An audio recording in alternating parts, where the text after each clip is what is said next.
my guys, and guys, welcome to my vlog. Panibagong araw, panibagong buhay. And for today's video, akong ipakita ninyo ang daily routine if walay klase. So, last 9 na rin na sa buntag ko ni mata. Gapkon ko sa ang buhok, and then, gahiwid-hiwid ang bahay. So, narito ko kusina, no, pero magprepare ko sa akong kape o sa akong pamahaw. O, then, gi-open ang shilin ana para mag-prepare na siya. Ngayon, gikuha ang takori. Gitak-ang, nagkuha kong tubig, din gibubo ang water. Pag humanog bubo water, nakabantay ko champurado, so ang gikuha, din akong giinit para makakaon po ko. Kanibukal naman ako ang gikaraw. Pagkaraw, huy, ipalabi ki malata. Malata na. Gisasayaw pa. Nanibukal naman ang initubig, gibutang sa tasa, o gigamit ang pinakagustugang kaping greatest wine.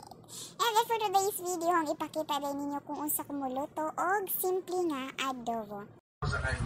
So, natin subla diri nga, sorry for the background. Natin subla diri nga mga layout sa ato ng adobo kon.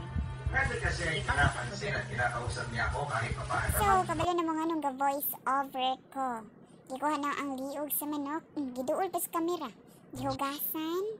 Hindi ba kumanog hugas? Kimekos-mekos na siya hugas. Then gakuha ko glamas, ahos ug luya kay mo ray available gihugasan na ang luya. Gipalutan na us kaluoy bas luya oy. Gulang galuoy sus ginako. And then pag manahog palot, awra na siya og gihiwa-hiwa ra na nako siya pahaba. Yan na paghiwa. Since gamay raman. Then gikuha na ho ang ahos. Ipasdakan os pinakagusgan na ho ang kamot since dako og bukton o diba nalata siya. Inya na resulta sa dakong bukton o nalata kaluis la ahos. Sunod na ho giwa ang mga liog sa manok. Ikuha na og mga fats sa manok since sumud na siya. And nag-prepare na kog kaha, then gibutan og oil. Then hang gisunod ang pag-prito sa liog sa manok since gusto kong tostado mo nung giunang first step para mas lami. By the way, gimarinate na ako gibutan ang magic sarap and asukal para even though wala pa siya naluto, lasado na kay siya. And na marinate naman siya mga at least 5 minutes, okay na. Gikuha na ho. Then, same process rapod sa ikaduha. Kitostado rin na ho siya, gibali-bali, gimekas-mekos, gibali-bali na pod. Gimekas-mekos. And then, hanto sa matostado na siya. O, diba? Natostado na siya. After 3 minutes, tostado na kaayo na siya. Pwede na mo haunon, set aside, and patuloon ang oil para dili sumud. Sinsugo ang kalaha, aho na siyang gilimpyuhan. Then, nagbago na po kalaha, then gipamala. Then, gibutangan na siya og oil. Pag sa oil, gisunod na ho ang ahos. Gitusta na ang ahos, then gisundan pod na ho og luya.